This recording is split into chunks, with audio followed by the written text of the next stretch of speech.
Queen's Park Rangers kicked off 2025 with a bang on New Year's Day after a confident 3-1 win against Watford made it 4 home wins on the bounce. Just over 3 weeks ago, Martí Cifuentes' side were firmly rooted to the bottom of the table, 5 points adrift from safety and winless in 11 league games. But with this latest win, Rangers have now lost just one of their past 10 championship fixtures and have put a healthy 7 points between themselves and the drop. As usual, I'm going to break down this Rangers performance, so if you're new to Hoopsa and you enjoy this match reaction, why not hit like and subscribe if you're watching on YouTube, or give me a follow and a rating if you're listening as a podcast. I'm very fortunate not to have too long a journey to Loftus Road, but that didn't stop me complaining about the cruelty of a 12:30 kickoff on New Year's Day as soon as my alarm went off on what was a very wet and windy Wednesday morning. To my surprise though, my moaning was very quickly extinguished at 10:15 because that's exactly when QPR did something very un-QPR.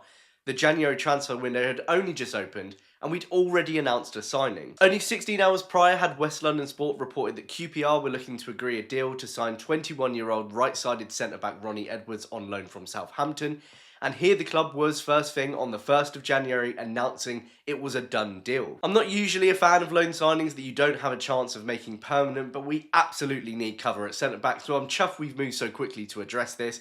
And on the face of it, there is so much to like about Edwards joining. At 21 years old, he's already made 121 league appearances for his previous club Peterborough between the Championship and League One, including a full 90 in all 3 of the Posh's wins against QPR in 2021-22 at just 18 years old. That year he won Player of the Season, Supporters Player of the Season and Young Player of the Season, so you can see exactly why Southampton plucked him out of League One as they headed into the Prem this season. And he's also got QPR supporters in his family, so that's always a massive plus. Anyway, as I do for all Rangers signings, I'll be posting a separate transfer deep dive looking at Ronnie Edwards' career to date to give you a better idea of what to expect him to bring to this QPR side, so keep an eye out for that one dropping later on this week. So, buoyed by that unexpected news, that made it a much easier journey to Loftus Road. Now we just needed a first home win of the year to go with it. Cifuentes went for 2 changes from Norwich for his first starting 11 of 2025, swapping Anderson out for Jonathan Varane and Ryan Colley out for Mickey Frey. And after 2 tough trips away from home in which we hadn't even been able to manage a single shot on target, those rotations checked out for me. And I don't know what it is, but just like against Norwich at home a few weeks ago,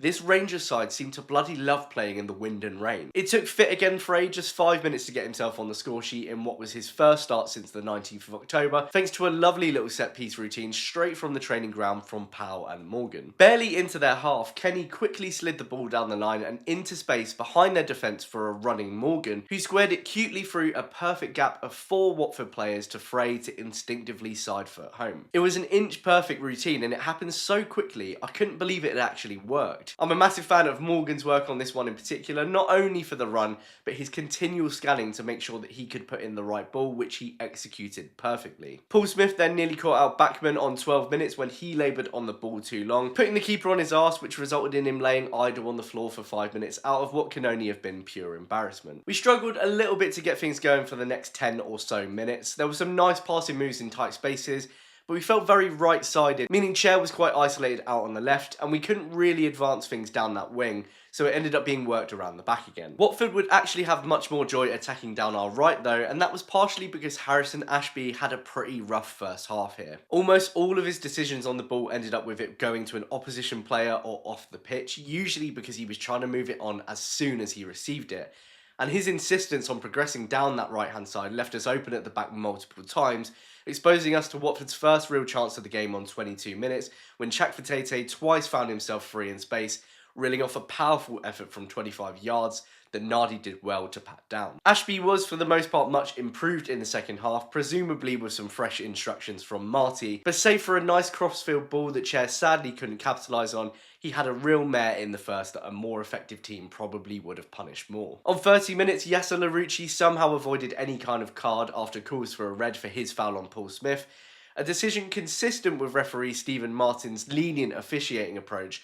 That was until he pulled out the first yellow of the game for Frey a minute later for a challenge that was nowhere near as bad as Larouci's. This was the exact point that the referee lost the game, and he made an absolute meal of most of the match's remaining decisions from this point onwards. Thankfully, Tom Ince's resulting shot was easily dealt with by Nardi, and Fox, Field and Dunn were all on hand to head away multiple dangerous Watford balls into the box. And on 37 minutes, Jimmy of course couldn't resist a header in the opposite box from another cracking chair ball to the back post, and our lead was immediately doubled. That's 2 home games in a row that the pair have combined for a goal, and boy did Dunn let centre-back Pollock know how much he enjoyed it with his celebration. It's just not a surprise at this point though, is it? Jimmy Dunn just loves heading footballs, and he's bloody good at it. As Jack Supple pointed out on Twitter just 2 days before the game, no Championship player has won more aerial duels this season, and with 4 goals this season, he's currently our joint top scorer alongside Frey. It's worth calling out as well that this is 2 games in a row that he's played in his now less natural centre-back position,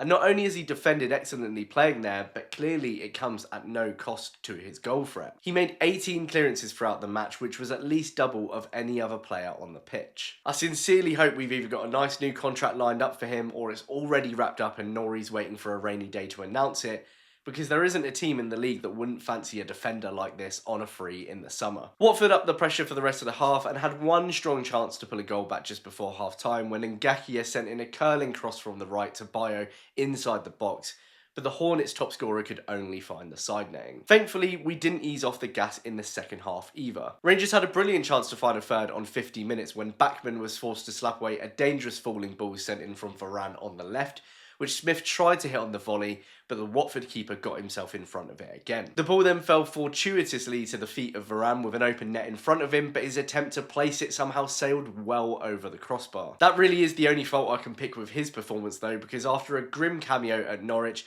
Varane was back to his more recent self, fighting fires and threading the ball around with ease. His 97% passing accuracy was the highest of any player on the pitch to play a full 90, and along with a yet again excellent Kieran Morgan, he continually got us attacking with progressive balls down the wings and in behind. Now, as I've already mentioned, Ashby was much improved in the second half, linking up much more intelligently with Smith in front of him and giving his teammates better balls to play off. But on 55 minutes, having already committed himself forward to overlap Smith, we were completely exposed down that flank once again when Paul's attempt to put the ball past his marker was blocked. That meant from almost nothing, Chakvetete was free to sweep up the loose ball and charge a goal, coolly picking out Bar on the right, whose shot took a generous deflection and ended up in the back of the net to make it 2-1. It was unlucky, but it was that positional naivety further up the pitch that really exposed us on this one. The thing is though, there wasn't even time to be nervous about what Watford pulling a goal back could mean for the rest of this game, because 90 seconds later, Sam Field had scored QPR's third. Just before Watford's goal, he'd spurned a great opportunity after carrying the ball into the box,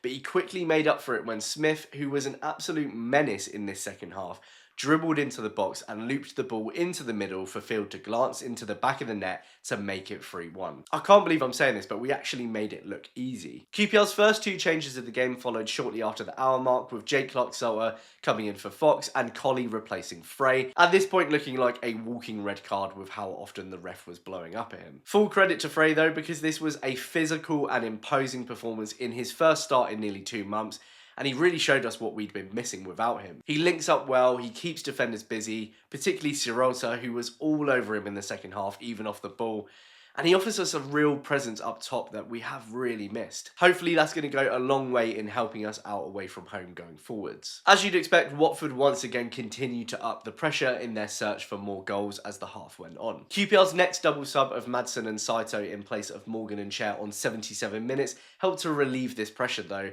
Saito in particular not having too much joy from an attacking sense, but twice nicking the ball from Chakvetete in our half to prevent an attack. And with Watford wasting almost all of their 4 second half corners with cheap fouls inside our box, even leading to a potential second Watford goal from Pollock being luckily disallowed, Rangers were able to maintain their 2-goal lead. And to be honest, whenever we did end up on the attack again, we looked like scoring. Smith, who completed the most dribbles and went home with man of the match, had 2 great opportunities himself after the 3rd goal, and was unlucky not to get a goal himself to go with his assist. Jack Colback was our very last change for Sam Field on 91 minutes, a player I was convinced we wouldn't see for the rest of the season, so that's a big plus too if he can come back and contribute in this second half of the season. Watford did go close right at the end when Barr once again broke towards goal and rattled off a powerful effort, but the post was on our side and the shot was denied. A few minutes later, the whistle was blown for full time, signing off our first win of 2025. So once again, another excellent home performance, which is really reassuring after 2 tricky away games over Christmas. I actually thought Watford were really decent in midfield and had some good players going forwards, so I'm even more impressed that we beat a good team